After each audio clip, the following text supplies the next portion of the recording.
In 1958, at the height of the Cold War, the US Air Force walked into a research lab in Chicago and handed a physicist named Leonard Rifle a classified question. What would happen if we detonated a nuclear weapon on the moon? This wasn't a thought experiment. It was a military project. Codename A119. Rifle assembled a 10-person team at the Armor Research Foundation. One of them was a 23-year-old doctoral researcher named Carl Sagan.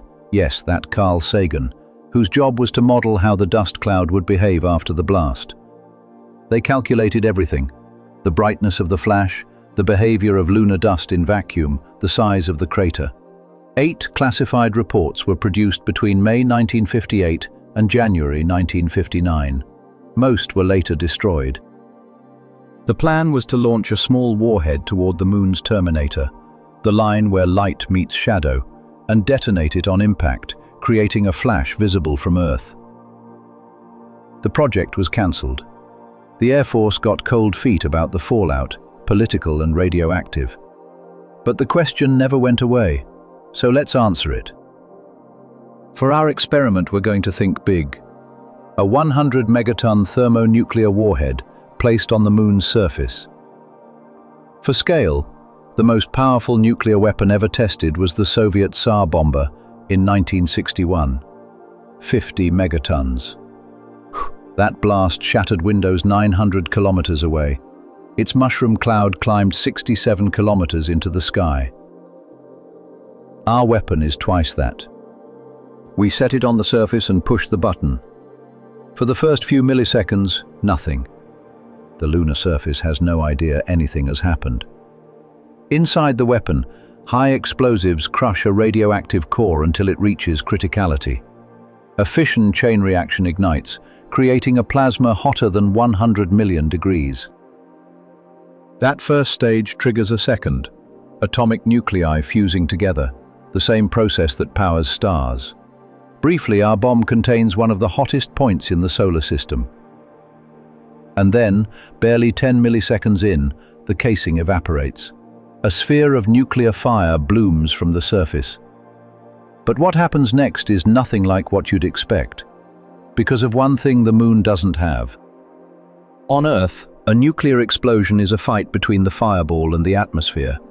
The expanding plasma slams into the surrounding air, and that collision creates the most destructive part of the explosion, the shock wave.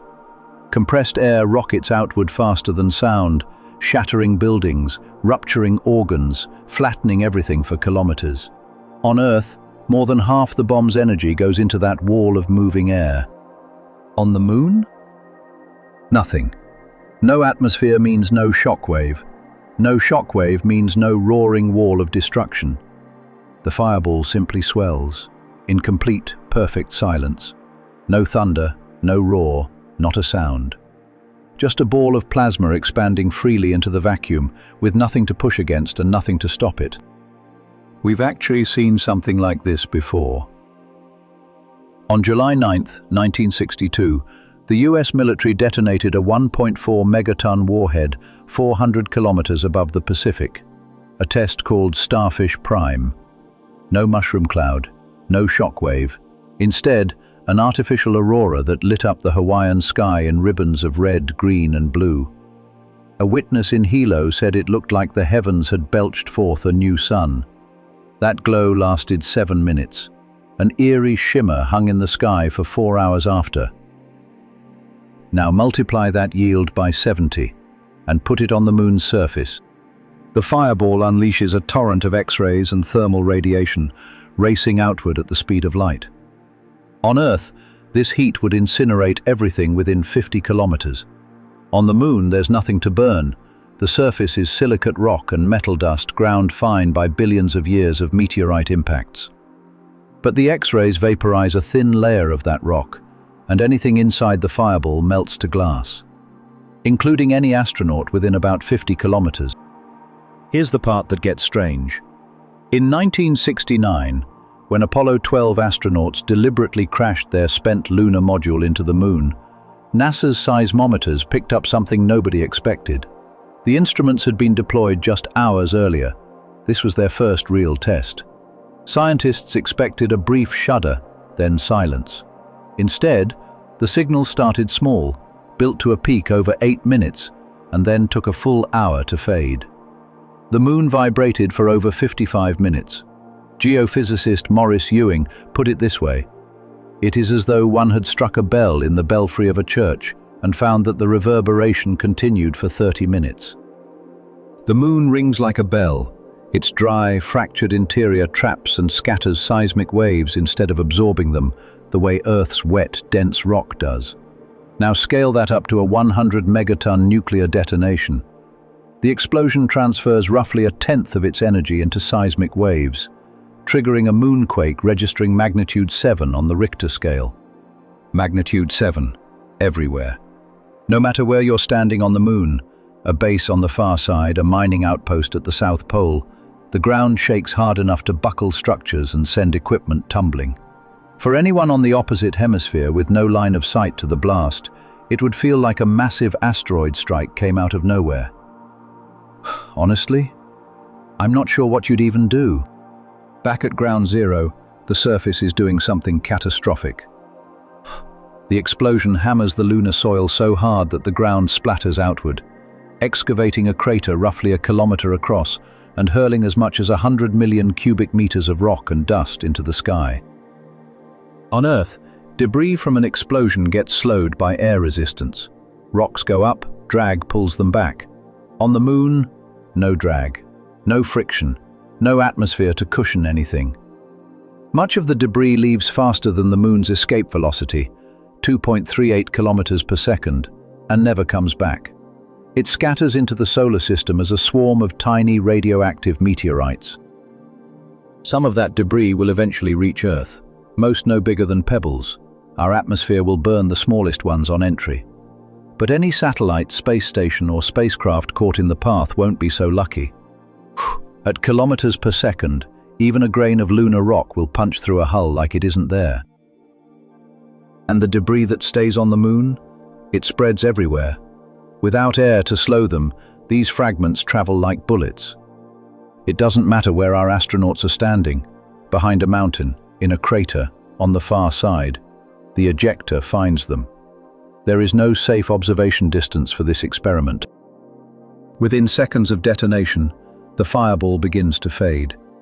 On Earth, hot gas rises like a balloon, cooler air rushes in beneath it, and you get the iconic mushroom cloud. On the moon, no atmosphere, no mushroom. The plasma just expands, cools, reddens, and vanishes. From Earth, the blast would look like a new star flickering to life on the lunar surface, then winking right back out. And the moon's orbit? Unchanged. The moon carries roughly 3.8 times 10 to the 28th power joules of kinetic energy. You'd need something like 10 billion megatons to meaningfully budget. Our bomb is a firecracker taped to the side of a mountain. Even if every nuclear warhead on Earth was detonated on the moon at once, still wouldn't flinch. But the surface remembers. Radioactive debris settles across the landscape, and on the moon, there is no rain, no wind, no river to wash it away. The contamination just sits there.